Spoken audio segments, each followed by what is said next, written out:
short amount of time, I lost a lot of good people that supported me in life.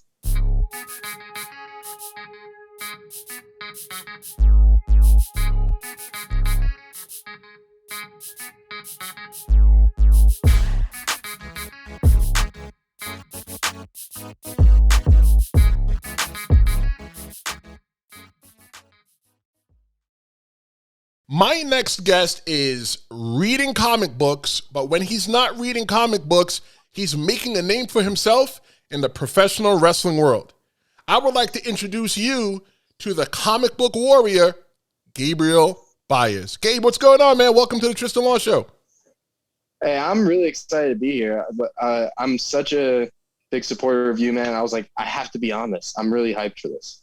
Well, I'm a big supporter of you as well, too, because when you first started coming around to East Coast Pro Wrestling about, 2021, and I started seeing 2020. I was like, oh, this guy's pretty cool. So, we have an opportunity for everybody here to get to meet the personality behind the personalities. We jumped at it. But, yeah, man, I'm glad to have you. But prior to pro wrestling training, what attracted you to the world of pro wrestling as a fan? For me, it was kind of like a family, household thing, because my grandfather, he was such a huge wrestling fan. And one day when I was coming back from high school, I was bored and I didn't know what to do. And he was watching Monday Night Raw. And I sat down, watched it with him, and I instantly fell in love with it. I fell in love with the stories, everything that was going on with it. When did you realize that you were hooked to pro wrestling? That would have to be when I first watched WrestleMania. That had to be WrestleMania 30, I believe. Because the main event was Daniel Bryan, who goes by Bryan Danielson now. The struggle, the art, the way that they showed his struggle, the way that led up to WrestleMania, that's one of the main things I loved about that got me hooked with it, because I fell in love with guys like him because he was like me. He was the underdog, I guess. Tell me about why bullying is something that you stand behind so much. Because when I was bullied, I didn't have that much of a support group to help me with it. Not a lot of people knew about what happened to me when I was being bullied. They didn't know what was going on. And I wanted to try and be somewhat of a role model, hence the comic book warrior, because people see me and they see a superhero. And I try and send a positive message to it, because I literally posted a video on my Instagram of what it was like for me. I posted a video of me getting drop kicked in a hallway, and I didn't want anybody who was going through something similar to what I was going through to be kind of hiding, because I want them to let them know you're not alone. You're not experiencing this alone. I'm one of the few that's experienced it. If somebody's being bullied, if there's a kid or even adults get bullied as well too. But if somebody's getting bullied, how would you suggest for them to handle it? Not in a way that I handle it. How would you suggest that they handle it? Well, firstly, I would talk to somebody about it. One of the things about me is because I felt alone, I didn't try and talk to anybody about it. I didn't talk to my own family about it. And that's something you really have to try and get out of your system, because the more you try and keep it all inside, the more kind of eats you up. It makes you feel humiliated. It makes you feel like they're right, you're worthless or whatever. And the best part about it is to talk to somebody and seek guidance in a way. And for me, I found out my own way. I couldn't do anything about it. So I had to talk to the principal about everything that was going on, which basically kind of made me a snitch in high school. I'm not happy. I wasn't happy to be labeled a snitch, but it was for myself, and it was the only way for me to get past this thing that was going on in my life. If you can talk to your bullies right now, what's one message that you would tell them? You didn't win. That because they claim that they always picked on me, because when I first started training for pro wrestling, I started training when I was 15 years old. They would all basically mock me and all that stuff. And even when I was walking into the classroom, they would say, look, it's Mr. Wannabe WWE. And I'm just and I was shy about it. And one day, this was about my first match ever. It was in Newport, Vermont, and it was recorded and posted on YouTube. And I sent it to one of my teachers who supported me in my pro wrestling career. And he showed it to the entire class where one of my bullies was sitting.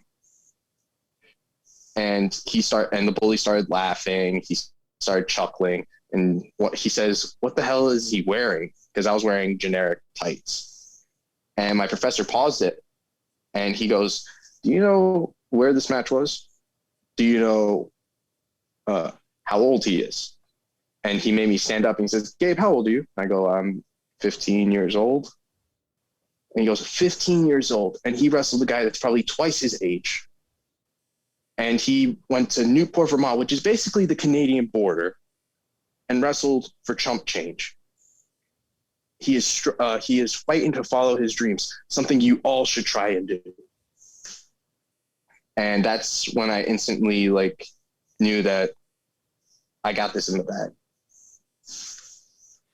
The funny thing, Gabe, is that those same exact people that were bullying you are the same exact people that when you make it to that next level will be the people that would say, "Hey, can I get an autograph?" Or, "Hey, do you remember me in high school? You think I can get a ticket?" Those will be the same exact people. That's in the back of my head too. One of these days I'm going to be doing a meet and greet, and one of them is going to show up saying, "Hey, can I get your autograph?" And I go, "Yeah, sure. Don't sell it on eBay." Because they'll need the money. So you mentioned that you started training at 15. You trained at IWF. Yeah. And IWF is the same school in New Jersey that made stars like NXT's Robert Stone, WWE referee Sean Bennett, and former WWE star and current New Japan Pro Wrestling star. He's now known as Fred Rosser. But what made you join IWF? I was such a young age. I didn't really know that many wrestling schools. I was still trying to think of places closest because I had to rely on distance for me and what fit more with my schedule. And I originally joined IWF because of how close it was. It was in Nutley, which wasn't that, it was like a 20-minute drive from my house.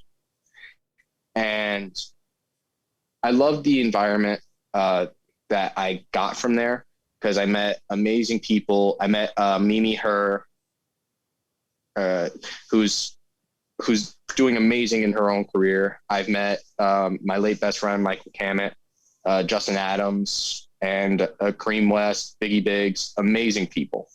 You didn't play any sports in high school, so how did you prepare for pro wrestling school? At my high school, they had an early morning weight room program that they had that you could add to your class schedule. I would do that every morning. It was around 7:30 a.m.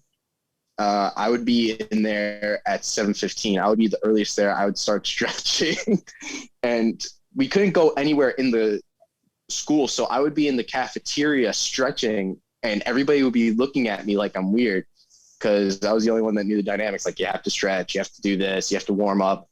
And during my regular gym class, I would be doing cardio.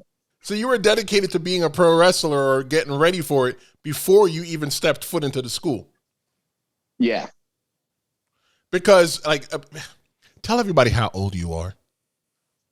I'm 20 years old. And you've only been training. You've only stepped foot in the ring in the past 5 years.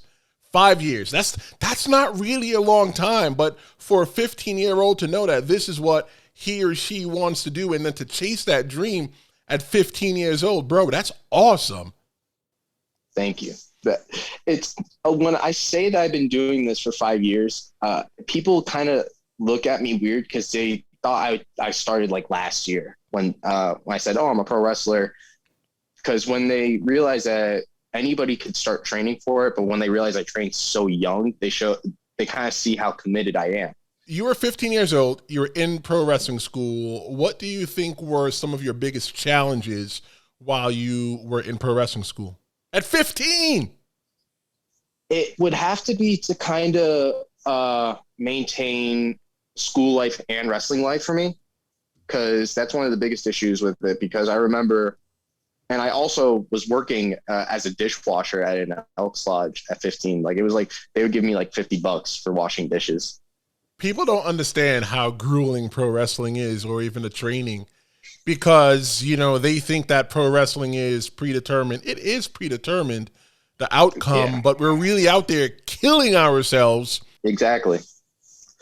And when I started doing shows, that became like a real issue with school, because I would have to I would have to go to the principal's office and explain to him like what's going on. I would have to like tell him like, hey, so I can't come in this day because I'm going to be in Whitehall, New York wrestling.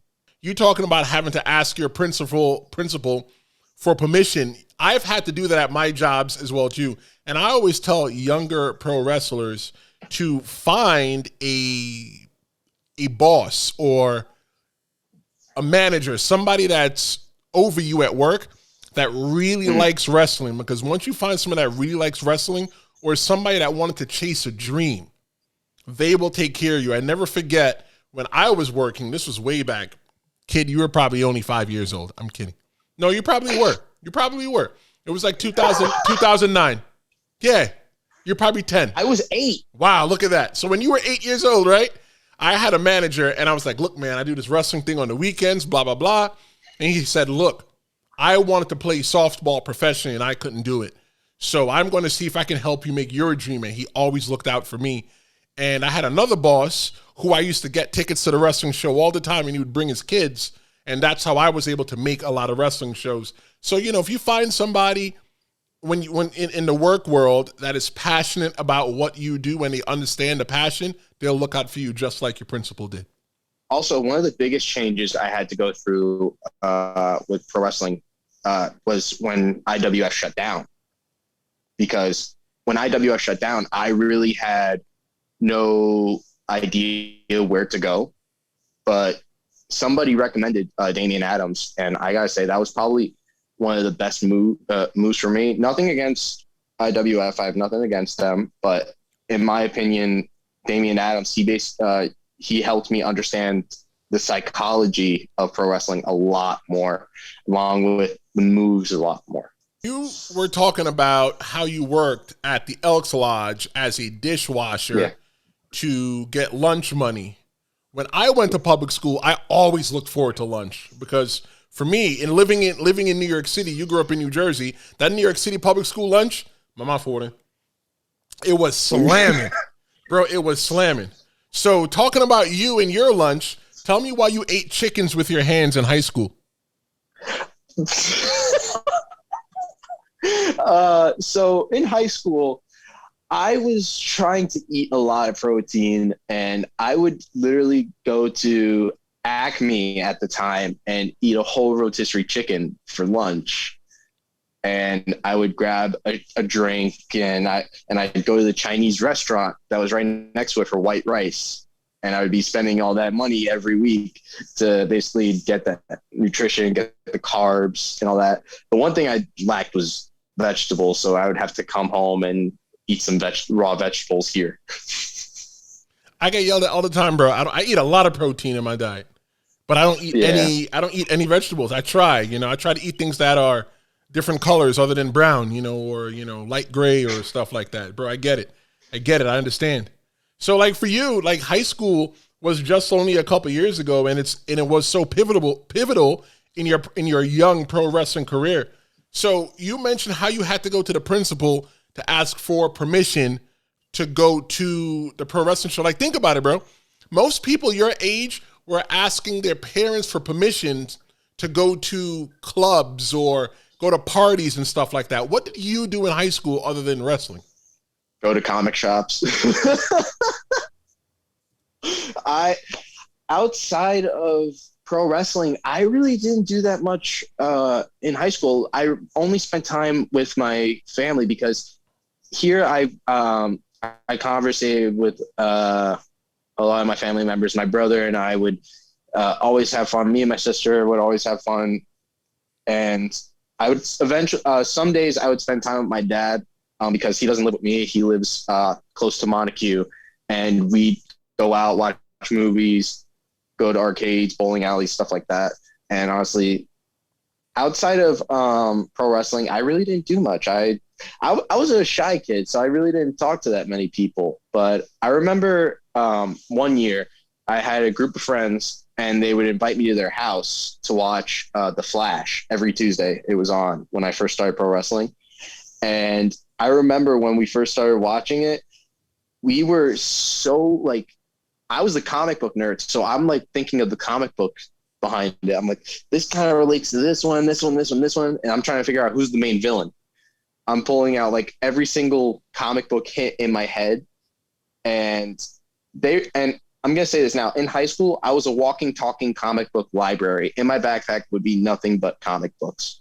When I was younger, when I was about a preteen into early teens, what I used to do was I was really into wrestling. So you might not know about this thing that I'm about to tell you, but it's called WWF Magazine and WWF Raw Magazine, and WCW had a magazine back in the day. So what I used to do was I would take the pictures from the magazines and I would cut them out and I would put them on my wall, or I would put them into my binder. You know, a binder that has the plastic sleeve in the front?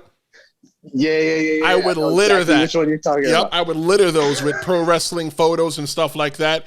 So I get it when you say that in school that you really loved comic books, because, bro, I loved wrestling, man. Nobody really understands, but I loved wrestling. It's kind of like hard to explain for me when it comes to comic books. I actually have the comic books I make in right next to me, and I wanted to find people I kind of relate to. And what happened was I picked up an Amazing Spider-Man comic book, and it was while Peter Parker was still in high school, and I kind of related to that because he was a shy kid. I was like looking through the comic books, I'm like, this is literally like my life. And a kid who doesn't get along with that many people, who's antisocial, but but people don't know he's trying to live his life as best as possible, Spider-Man and Peter Parker. And that's kind of like me with pro wrestling. I didn't have that many friends. I only had a small few friends.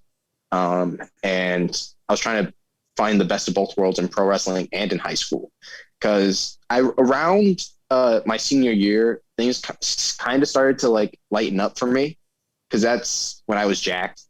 And I had like a six pack at the time.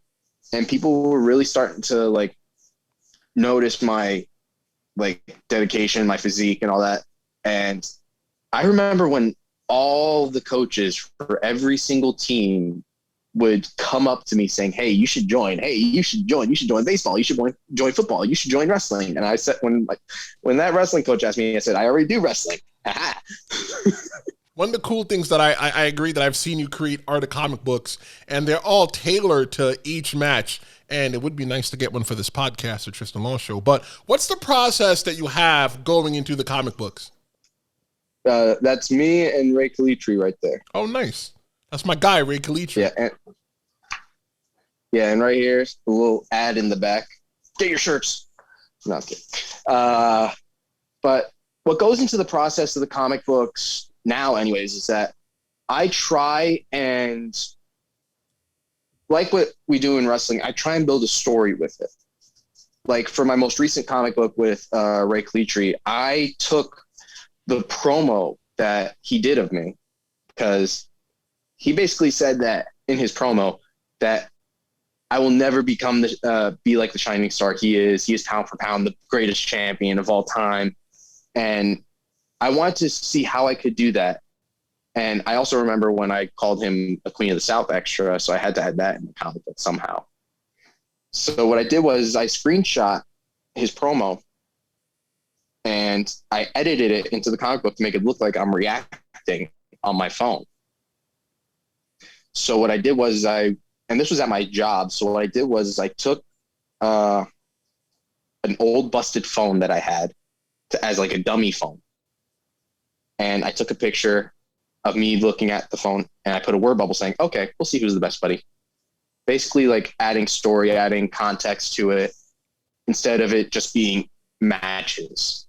I wanted to try and build stories into that. And for me, I don't have the funding, I should say, to make a fully artsy comic book that most people know nowadays. What I do is I hire an artist to do a cover, and during that I take screenshots of everything that's happened, with permission, of course. Nobody think that it's a copyright issue. I ask permission first. And what I do is I print I'm using, I use a software to kind of make the pages look like comic book pages. And I add wording, I add text to basically kind of show what was going in my head at that time. And this one, I believe, is the highest rated one because it's sold out twice now. If somebody wants to buy one, where could they get one? So I posted that they could DM me at the moment. I'm trying to get it available on a website like Etsy. People think it's weird that I would sell it on Etsy, but it's the closest thing I can get to an official store.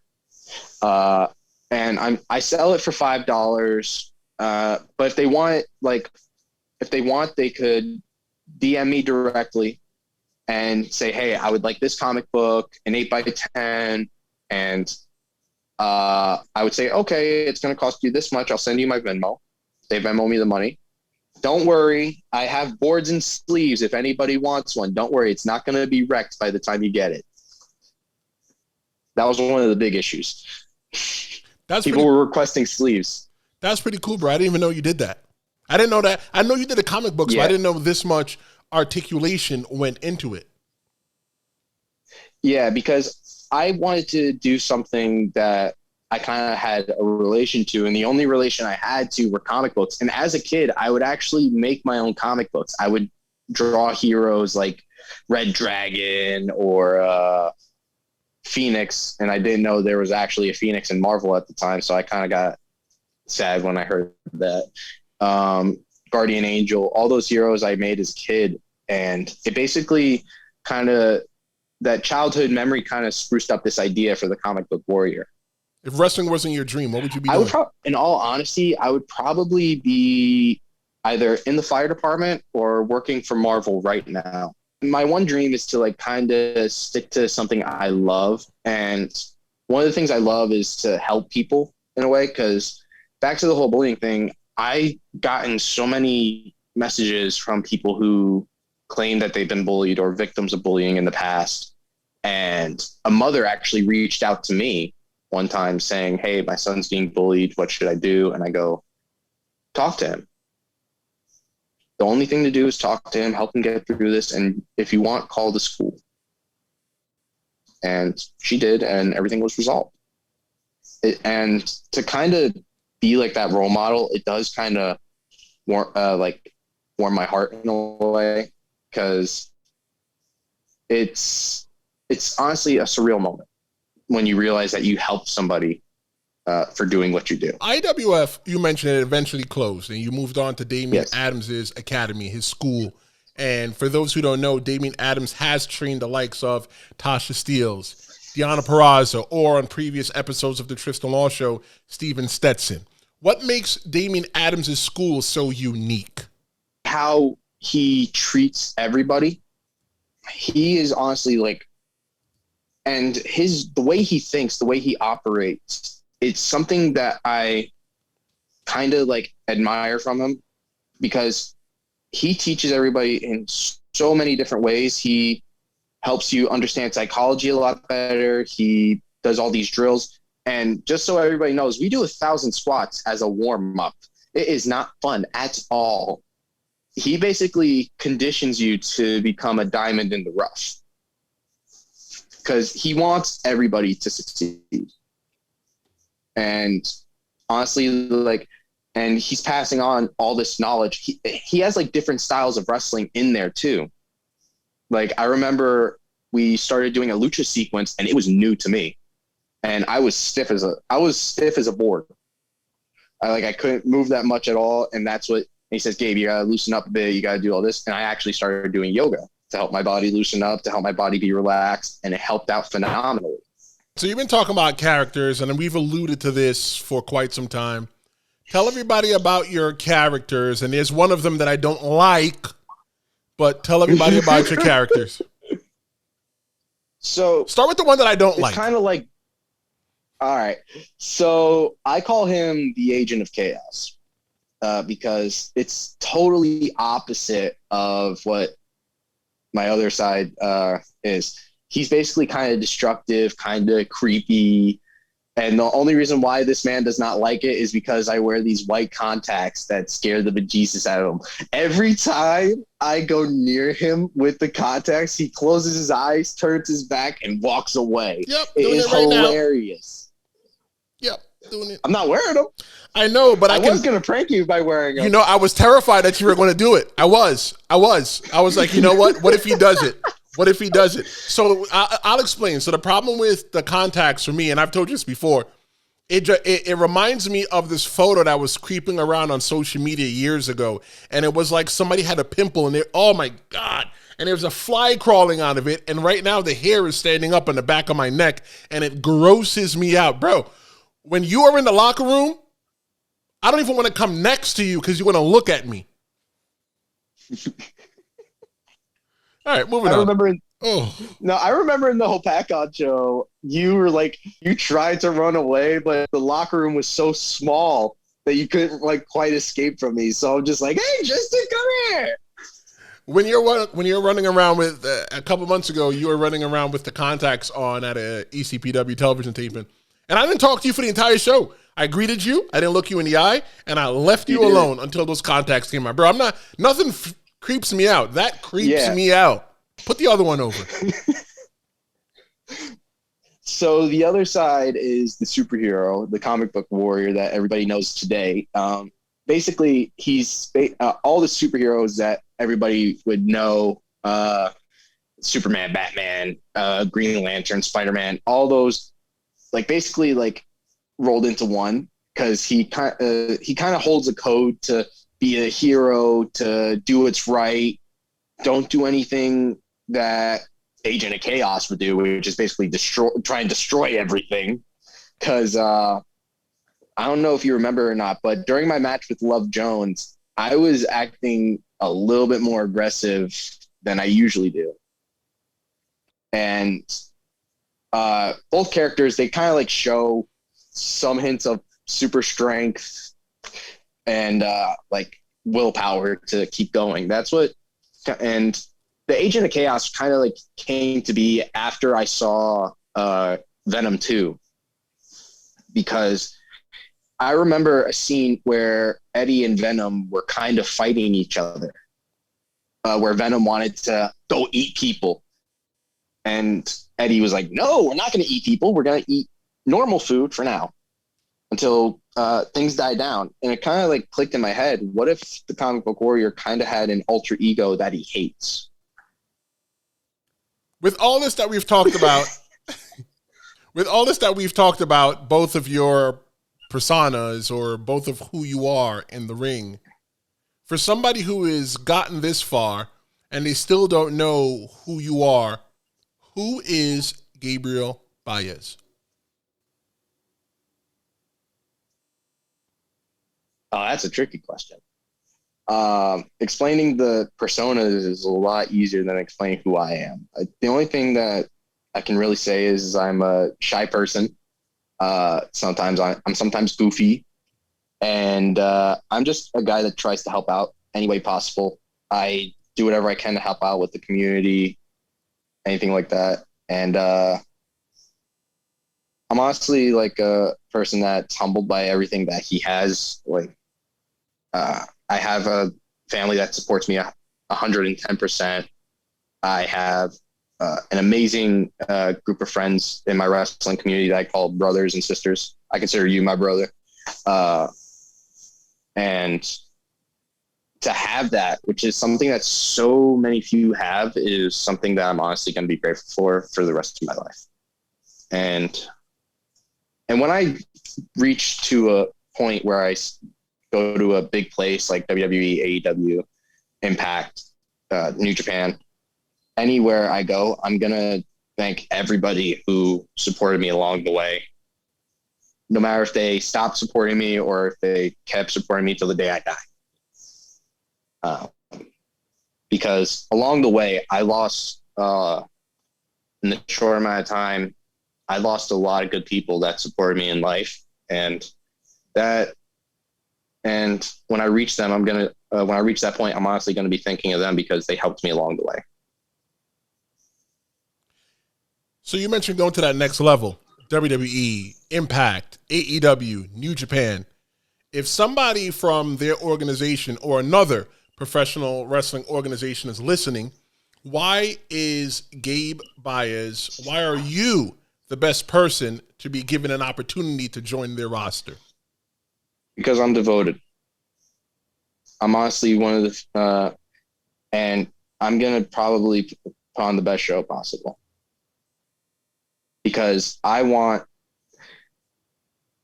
and nobody, in my opinion, who I've visited so far has shown me that much drive. I have the most committed drive ever. I wake up at 3 a.m. just to go to the gym. I wake up every day desiring wrestling. I eat, sleep, and breathe professional wrestling every day. What is next for Gabriel Baez? The top. That's all I can say. No matter where that takes me, no matter what organization takes me, the top. Tell everybody how they can find you, the comic book warrior, Gabriel Baez, outside of the Tristen Law Show. You could find me on Instagram, GabeM.Baez, which is where I frequently post. You could find me on TikTok, comic.book.warrior. And you're going to see some goofy stuff on my TikToks, trust me. And you're soon going to try and find me on Etsy. That it's probably going to be up by the time that this is up. And you can find me at places like ECPW, Spartan Championship Wrestling, ECWA, and New Evolution Wrestling. Well, ladies and gentlemen, you've just been introduced to the comic book warrior, Gabriel Baez. Thank you so much for joining us, Gabe. And everybody that is watching, thank you so much for joining us. And we'll see you next time here on the Tristen Law Show.